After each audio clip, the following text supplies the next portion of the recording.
Innal hamdalillah nahmaduhu wa nasta'inuhu wa nastaghfiruh wa na'udzu billahi min shururi anfusina wa min sayyiati a'malina may yahdihillahu fala mudilla lahu wa may yudlil fala hadiyalah wa ashhadu an la ilaha illallah wahdahu la syarikalah wa ashhadu anna Muhammadan abduhu wa rasuluh amma ba'du. Alhamdulillah fi hadzal yaum Thulatsa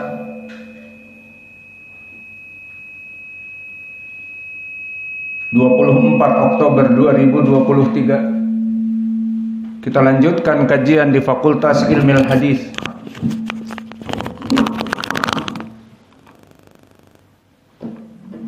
Yang mana pada kesempatan hari ini kita masuk kepada kitab Dhawabit Al-Jarh wa Ta'dil. Maka kita masuk kepada perkara ma yakhruju bi ta'rifil adl wa istirat ad-dhabt. Apa-apa yang keluar dari perkara permasalahan al-adalah dan ad-dhabt. Dan telah kita bahas di pelajaran yang lalu tentang permasalahan al-jahalah. Maka al-jahalah ada mubham, ada majhul ain, dan ada majhulul hal. Dan ini masuk kepada perkara keluar dari al-adalah wa dhabt bersamaan. Karena seorang rawi diterima hadisnya jika diketahui adalahnya dan jika diketahui dhabtnya. Maka jika seorang rawi majhul tidak diketahui keadaannya, maka di sini dia keluar dari pembahasan tentang al-adalah wa dhabt. Kemudian yang kedua, pembahasan yang keluar dari permasalahan al-adalah adalah al-kufur. Dan juga seseorang yang masih kecil, as-sabi. Dan yang ketiga, orang yang gila. Dan yang keempat, al-mubtadi', seseorang yang melaksanakan kebid'ahan. Dan yang kelima, al-fasiq, orang yang melaksanakan dosa besar. Dan yang keenam, al-muttaham bil kadhib, seseorang yang selalu melaksanakan dusta meskipun tidak berdusta kepada Nabi. Dan yang ketujuh, seorang yang kadzab, dan yang diinginkan kadzab adalah pemalsu hadis, berdusta atas Nabi sallallahu alaihi wasallam. Dan yang kedelapan, mahrumul muru'ah, seseorang yang tidak peduli dengan permasalahan al-muru'ah, adat istiadat yang disepakati dalam suatu daerah tertentu.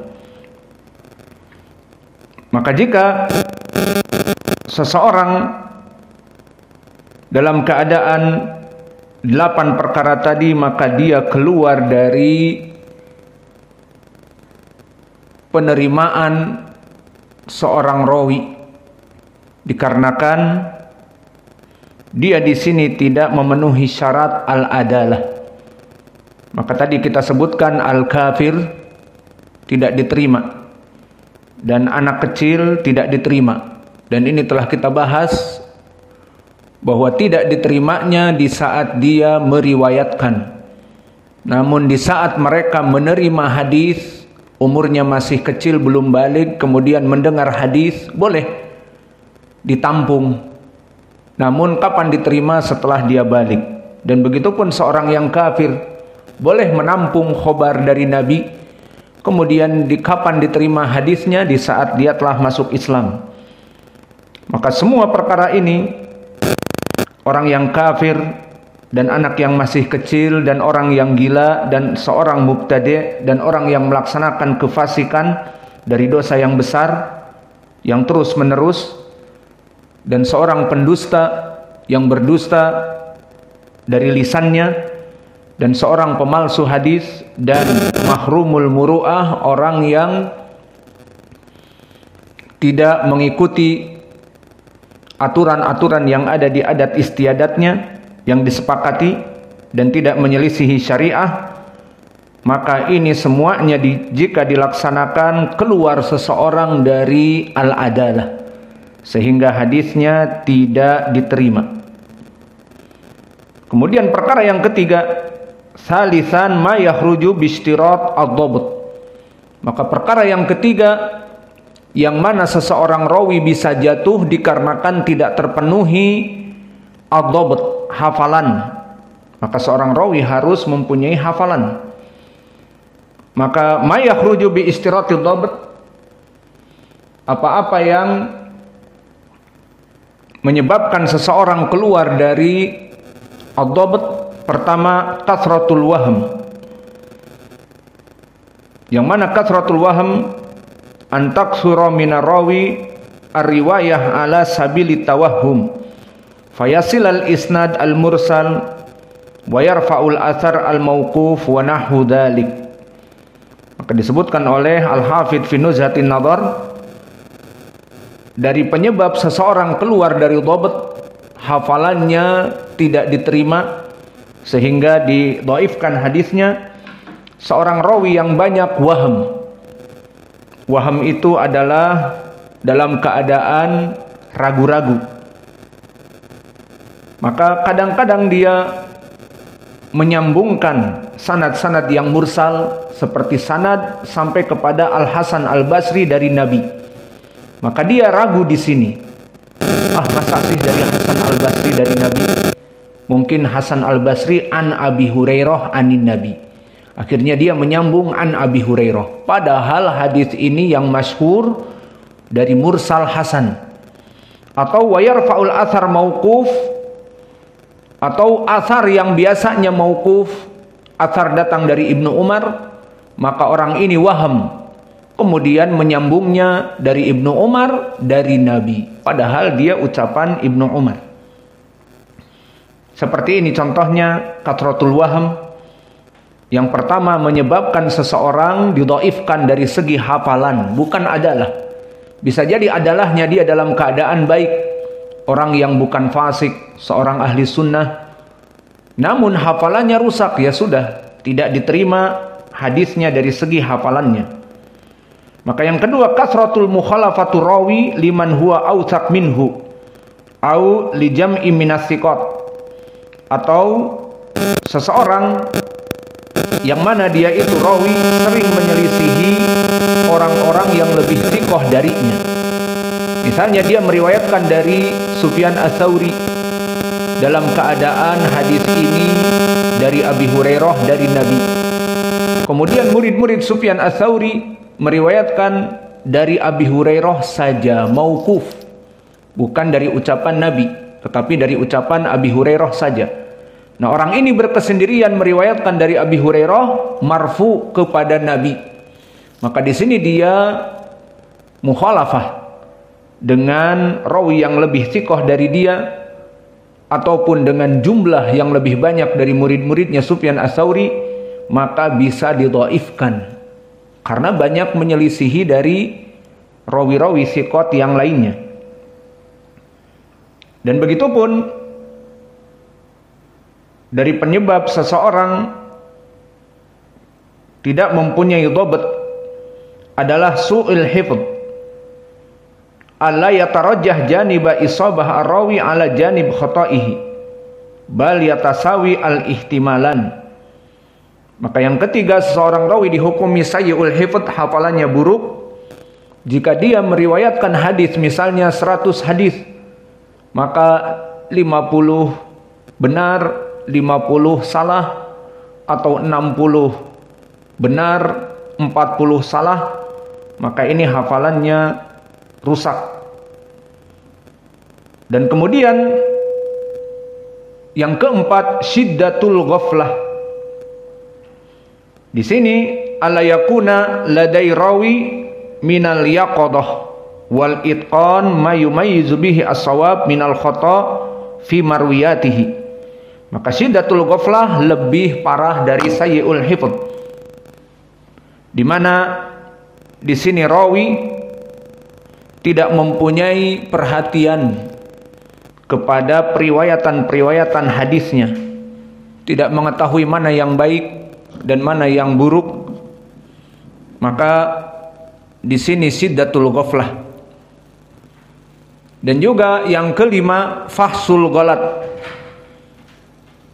Dan fahsul ghalat lebih parah lagi, maknanya an yazida khata' ar-rawi ala sawabihi ziyadah fahisyah, di mana seorang rawi lebih banyak salahnya daripada benarnya.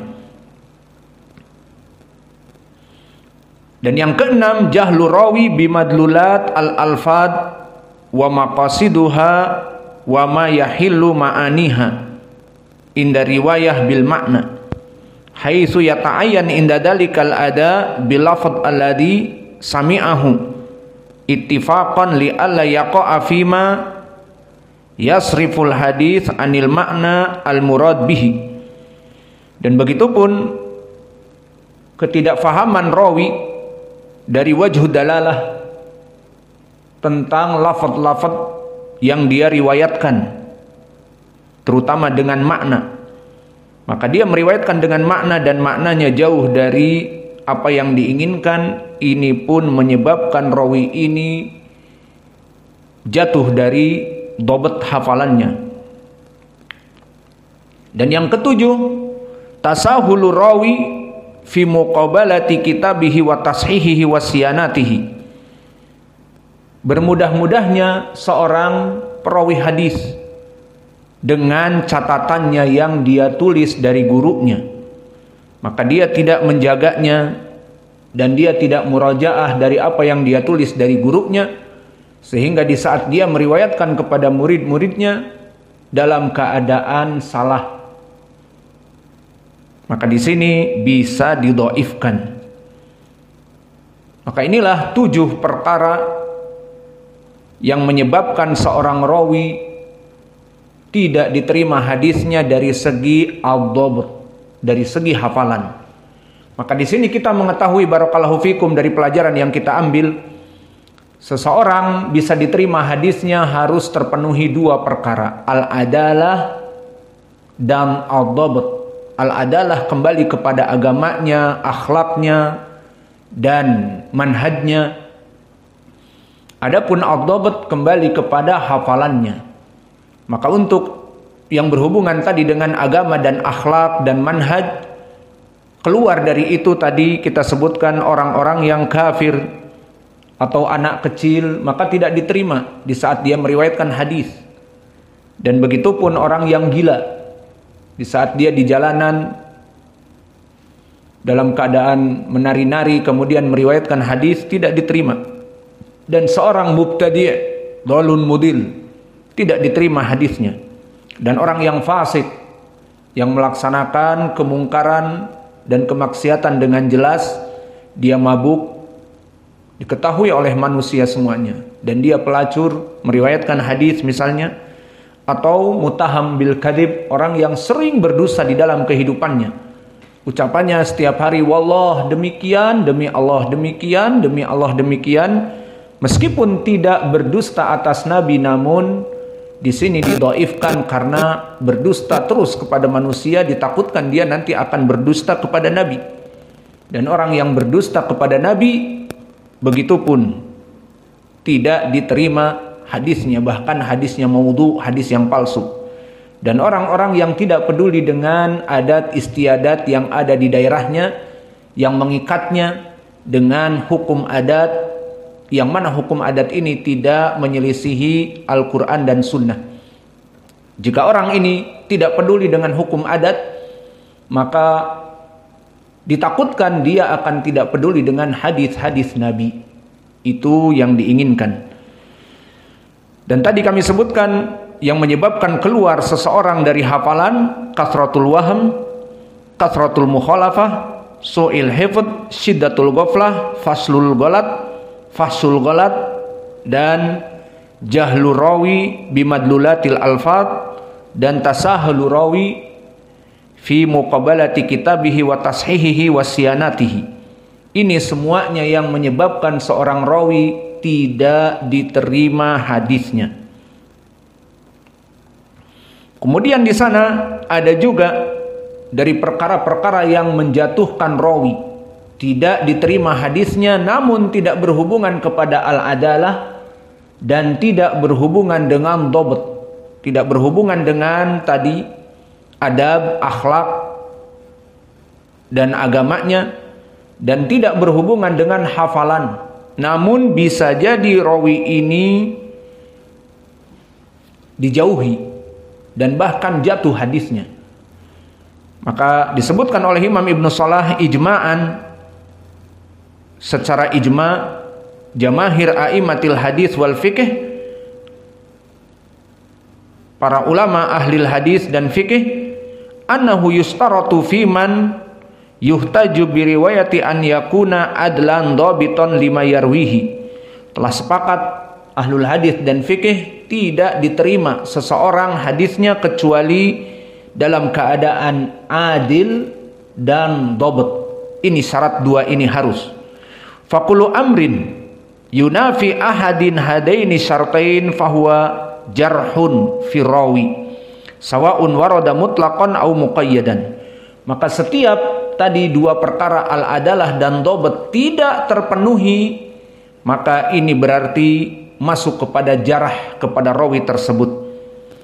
Sama tu umurun ukhra muntaqadah ala ruwah fi ghairi adalatihim wa dhabtihim kat tadlis wa kasratul irsal wa adamul intiqa as-suyuh. Maka disebutkan oleh Imam Ibnu Salah dan ulama yang lainnya, seperti dinukilkan Al-Hakim di Ulumil Hadis, bahwa tiga perkara yang dia tidak berhubungan dengan adalah dan dhabt namun bisa menyebabkan seseorang rawi ditinggal hadisnya. Pertama, at-tadlis, seperti para mudallisin yang sering kita bahas, seperti Sulaiman ibnu Mihran.